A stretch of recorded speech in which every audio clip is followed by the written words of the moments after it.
Hi! Hello! Welcome to RV my true diaries. ఈరోజు మనము బోడ కాకరకాయ ఎలా చేసుకోవాలో చూసుకుందాం. ముందుగా కావాల్సిన పదార్థాలు బోడ కాకరకాయ, ఉల్లిపాయలు, పచ్చిమిరపకాయలు, కరివేపాకు, కొత్తిమీర, టమాటాలు, వెల్లుల్లిపాయలు, పోపు గింజలు, అల్లం వెల్లుల్లి పేస్ట్. ఇప్పుడు మనం కళాయి పెట్టుకొని దాంట్లో ఆయిల్ వేసుకొని స్టవ్ ఆన్ చేసుకొని వెల్లుల్లిపాయలు వేసుకొని బాగా వేయించుకుందామండి. అవి వేగిన తర్వాత జీలకర్ర, ఆవాలు వేసుకొని వాటిని కూడా వేయించుకుందామండి. అవి కూడా కొంచెం దోరగా వేగిన తర్వాత మనము వేరే ప్రాసెస్లోకి వెళ్దాము. ఇప్పుడు మనం 2 రెమ్మలు కరివేపాకు తీసుకొని వాటిని కడుక్కొని అవి వేసుకోవాలండి. అవి వేసుకొని వీటిని కూడా బాగా ఫ్రై చేసుకోవాలి. ఫ్రై చేసుకున్న తర్వాత నేను 4 పచ్చిమిరపకాయలు తీసుకున్నానండి. అవి మధ్యకి కట్ చేసుకొని అవి వేసుకొని బాగా ఫ్రై చేసుకోవాలి. ఇవి ఫ్రై అయిపోయిన తర్వాత ఉల్లిపాయలు తీసుకోవాలి. 2 పెద్ద ఉల్లిపాయలు తీసుకొని చిన్నగా చాప్ చేసుకొని అవి వేసుకోవాలి. అవి వేసుకొని అవి బాగా కలుపుకోవాలి. బాగా కలుపుకున్న తర్వాత మనము ఉప్పు వేసుకుందాము. 1 స్పూన్ అయితే సరిపోతుంది. దాని తర్వాత 1/2 స్పూన్ పసుపు వేసుకుందాము. పసుపు వేసుకున్న తర్వాత మనము బాగా కలుపుకుందాము. కలుపుకొని ఇది కొంచెము ఎర్రగా వేగేదాకా మనం కలుపుకుంటూనే ఉందామండి. బోడ కాకరకాయ మనకి ఇప్పుడు ఈ సీజన్లో బాగా దొరుకుతుందండి. ఈ టైంలో మనం బాగా తినాలి. ఇది కనీసం వారంలో ఒక్కసారన్నా తినండి. ఎందుకంటే హెల్త్ బెనిఫిట్స్ చాలా ఉన్నాయి దీని ద్వారా. ఇప్పుడు మనం అల్లం వెల్లుల్లి పేస్ట్ వేసుకుందాం. దీంట్లో వేసుకొని బాగా కలుపుకోవాలి. ఉల్లిపాయలు బాగా వేగిన తర్వాతనే అల్లం వెల్లుల్లి పేస్ట్ వేసుకోవాలి. అది వేసుకున్న తర్వాత పచ్చివాసన పోయి బాగా ఫ్రై అయ్యేదాకా ఫ్రై చేసుకుంటూనే ఉందాము.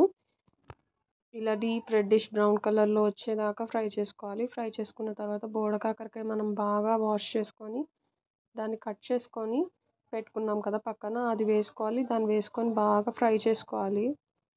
అసలు ఇప్పుడైతే వాటర్ యాడ్ చేసుకోకండి. మీరు అట్లనే ఫ్రై చేసుకుంటూనే ఉండండి. అడుగేమంటదు.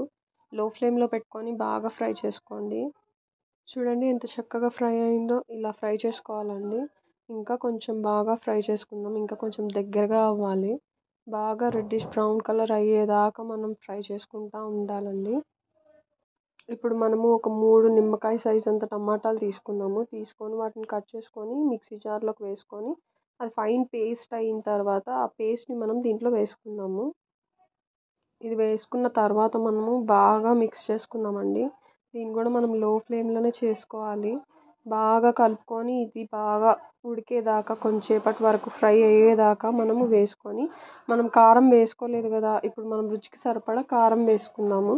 1.5 స్పూన్ నేను వేసుకున్నాను. మీకు ఎంత కారం ఎక్కువ తింటారో దాన్ని బట్టి మీరు వేసుకోండి. ఇప్పుడు మనం బాగా ఫ్రై చేసుకుందాం. దీన్ని కొంచెం దగ్గరగా అయ్యేదాకా మంచిగా ఉడికేదాకా ఫ్రై చేసుకుంటూనే ఉందాము. దాని తర్వాత పాలు తీసుకుందాం. మనము ఒక టీ గ్లాస్ అంత పాలు అయితే సరిపోతుంది.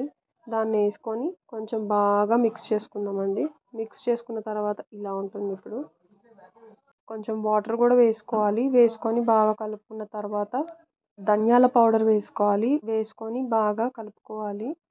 కలుపుకొని కొంచెం ఉడికేదాకా మనం ఫ్రై చేసుకుందాం. జస్ట్ ఒక 5 మినిట్స్ వరకు అయితే సరిపోతుంది.